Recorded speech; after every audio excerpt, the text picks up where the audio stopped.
Hello and welcome into this edition of the Golf Show podcast with Rex and Lav. Well, credit goes the on-site meteorologist here at the Players Championship, Wade Stetner.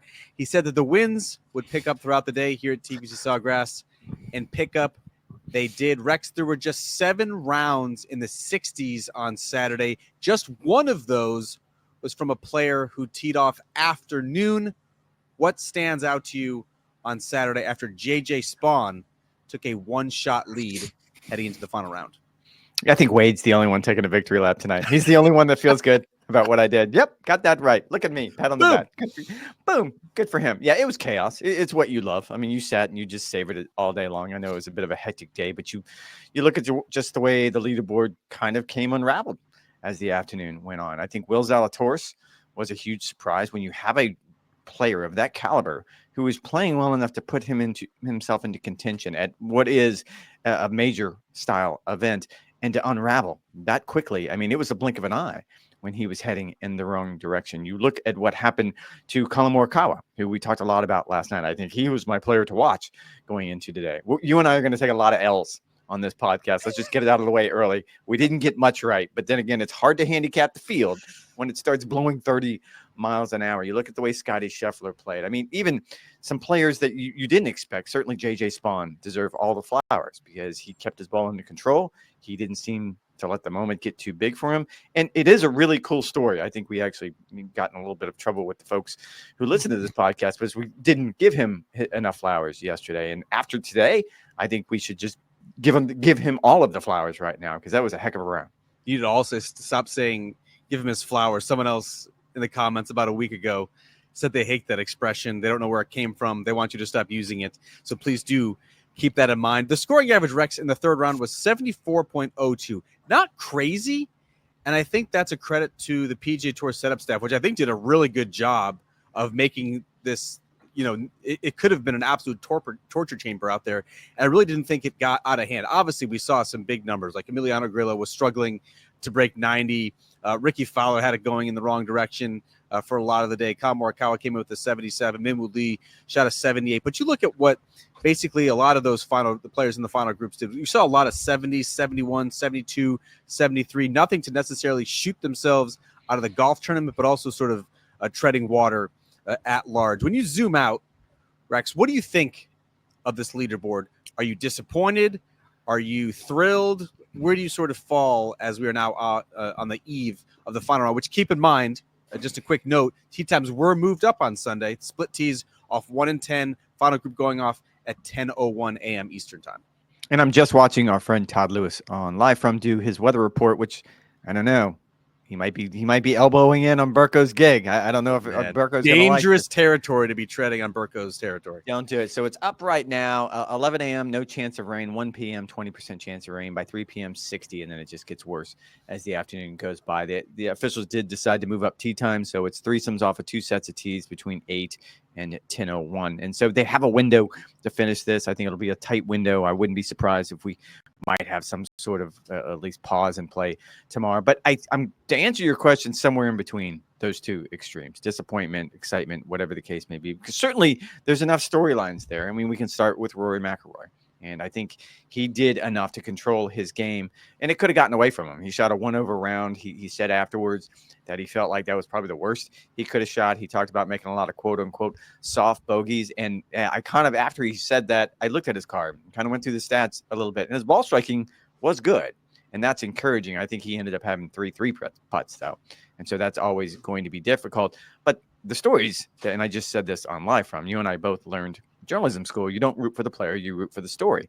I'm not sure there's a better story right now than the guy who's in second place by himself, Bud Cauley, who has gone through just an incredibly difficult stretch. There was a horrific car crash in Columbus, Ohio, way back in 2018. There have been ongoing health issues. He's playing this year on a major medical exemption like he has the last few years. He's from this area. He grew up here. He started coming to this event when he was a 5-year-old kid. He was there.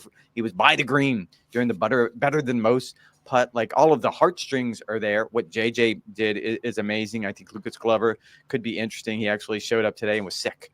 So not only was he dealing with all of those conditions, but he was dealing with some sort of flu. And so he needs to get hydrated, try to get as much rest. No, it does not have the star power that I'm sure Jay Monahan and the rest of the executives in the big building that's right behind you right now would have liked. But it's still pretty good considering the conditions. And anytime you end up with those winds swirling and those types of conditions, I think it's kind of hit and miss sometimes. Yeah, a writer sidled up to me on the 17th green and said, this leaderboard is a perfect example of why reunification needs to happen with PGA Tour and Live, basically owing to the lack of star power that was at the top of the leaderboard. If nothing else, maybe trimming the field size. He also recommended from 144 to 120 is what's going to happen next year on the PGA Tour. I can see that, and I can certainly understand that. I do think if you dig a little bit deeper, there are some really good stories. You mentioned Bud Cauley. I want to dive a little bit into JJ Spaun, our 54-hole leader. And look, this is a player who has a pretty interesting backstory. He's a one-time winner on the PGA Tour, won the 2022 Valero Texas Open, nearly lost his card wrecks last year, was undergoing just sort of a miserable stretch throughout the spring and the early summer. And it was at that point that he essentially decided, like, look, if this is it for me, I've had a pretty good run.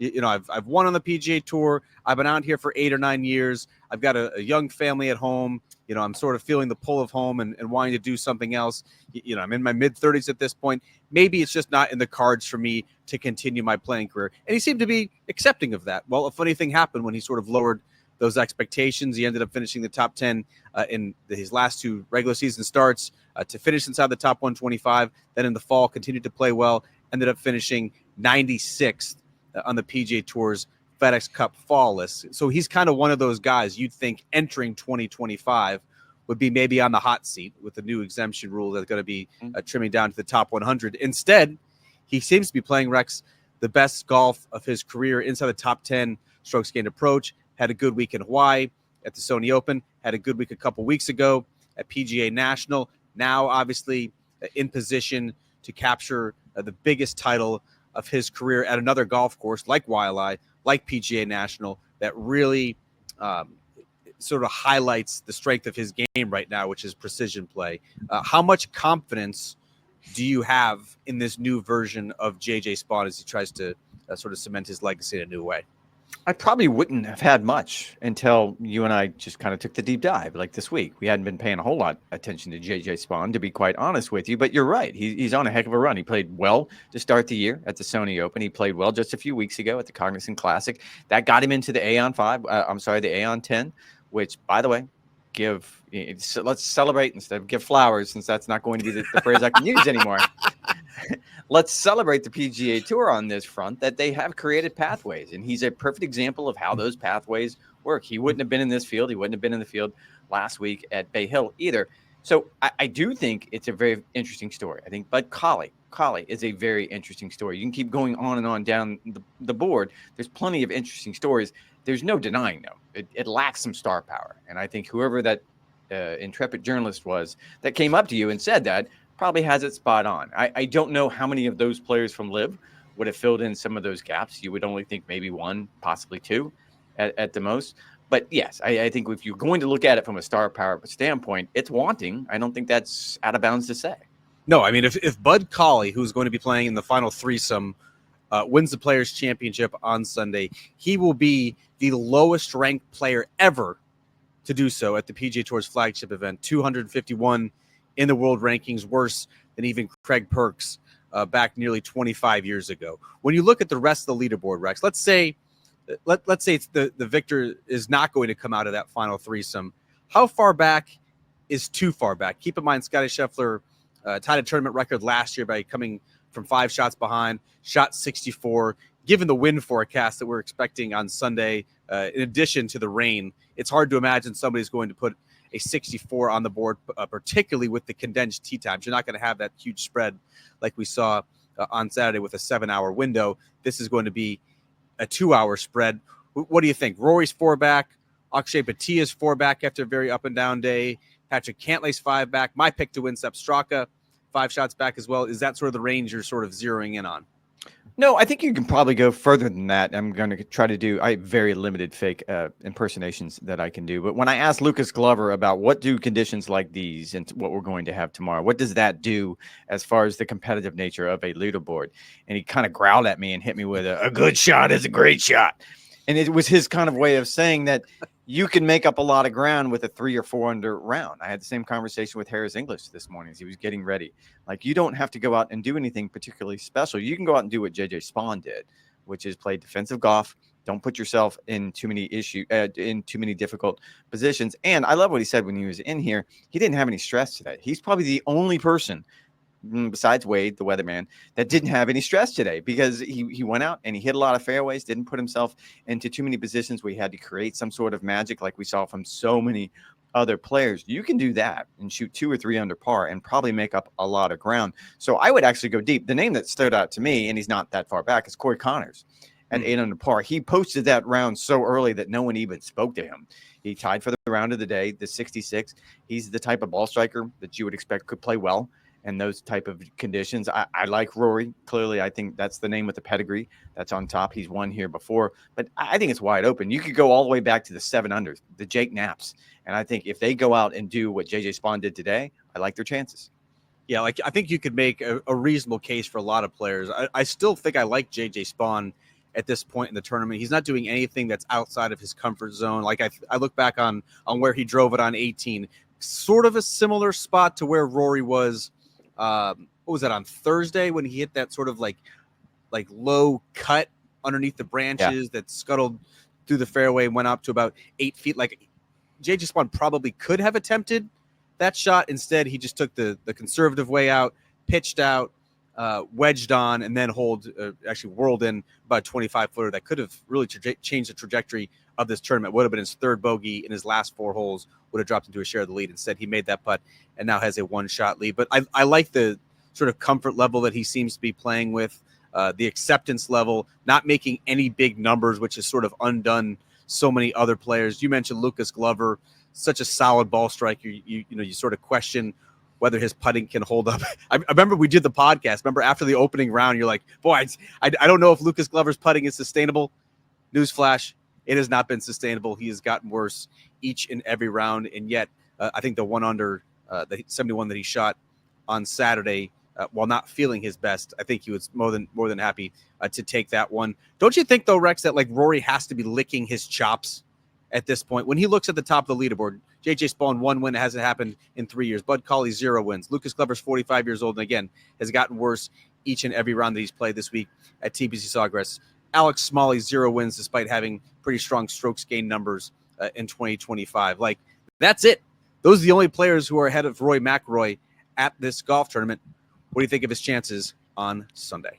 Oh, I think Rory was relaxed in his post-round press conference for a reason, for that exact reason. And I think it has everything to do with ball striking wise. He probably did everything he wanted to do today. We talked about the idea he wanted to try to keep the ball underneath the wind, and he largely did that. He's playing defensive golf on this golf course. He's playing that little fade off the tee box, which it goes to relatively the safe side of this golf course. If there is a safe side of this golf course, he probably needs to putt a little bit better. I mean, I think the 3 putts are probably going to be an issue for him, and he was honest about it. They slowed the greens down, and it was not a secret. It was well publicized, and he didn't adjust well enough. So my guess is tomorrow, he doesn't have a whole lot of time before he tees off, but he will spend a little extra time with our colleague Brad Faxon. But yeah, I mean, he would have to be the favorite. This is not a betting. He's not. He's definitely not the favorite. He's the 3rd favorite at this point. JJ Spaun, the odds makers are still installing. Yeah, is a pretty reasonable favorite at this point. What's that number? I believe he was 4-1. JJ Spaun. So again, not a ton of confidence. He's going to hold on for this 1-shot lead. I think our friend Justin Ray said the last 10 players at the Players Championship who had just a 1-shot lead heading into the final round, they have a grand total of 0 wins. Oh wow! Over that span, right. It's a very precarious position to be in. Yeah, I could tell there was certainly a level of confidence. Roy was going to come out and say like, yeah, I can pass these guys easily. He's not going to come out and say that, but I think he has to like the relative inexperience that he sees. Those players are going to be feeling something on Sunday that they've never felt in their entire careers. From a ball striking standpoint, he's still playing okay. I don't think this is Rory in full flight by any stretch of the imagination, but Saturday was sort of the first round that he did have a poor putting day. He also had a couple of dodgy chips as well that cost him at least some momentum, more likely to make birdies instead of bogeys in those circumstances. But I still think Rory very much likes his position heading into the final round. Rex, who is your winner of the 2025 Players Championship, and why? I'm going to go chalk because, I mean, I could sit here and probably talk myself into a lot of different people. I think Lucas Glover is playing really well right now. I think what JJ Spaun did today, if he does that tomorrow, he's going to win. I don't know that anyone can track him down. But Rory McIlroy, as you pointed out, he's the one with the pedigree. He's the one that seems to have the most confidence right now. When he has that walk about him and that look in his eye, it's there right now. That doesn't mean he's going to get it done, but he's already won a really difficult golf course this year under very similar conditions at Pebble Beach against a very similar field. All the lines are there. You are what your record says you are, and right now that would mean Rory McIlroy. So Rory's going to erase, in your mind, a 4-shot deficit heading into the final round. If you went chalk with Rory, I'm going to go chalk with the 54-hole leader in JJ Spaun. I think he's going to get it done through the bag. Rex, he has been excellent this week, top 20 in every major statistical category, hitting plenty of fairways. He doesn't hit it long enough to necessarily get himself into too much trouble. I think Saturday was probably the most difficult day that he was going to face, being in that position, so close to the lead, withstanding the 30-35 mile an hour gusts. And I don't think you can discount the fact that he's not going to have that long wait to get to the first tee on Sunday, teeing off, what would that be?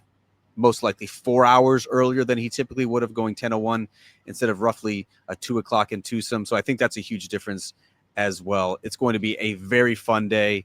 Looking forward to seeing it. Sausage fingers up, please. The final word belongs to you.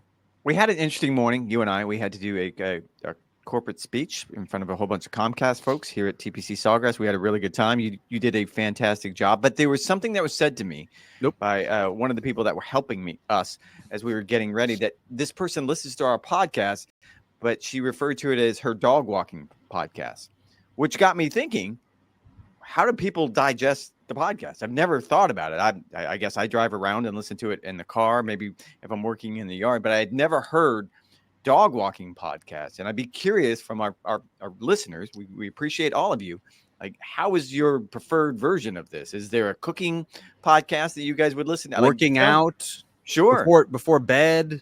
Yeah, let us know in the YouTube comment section below. That's a great idea, Rex. Way to get the fans engaged and involved with the podcast.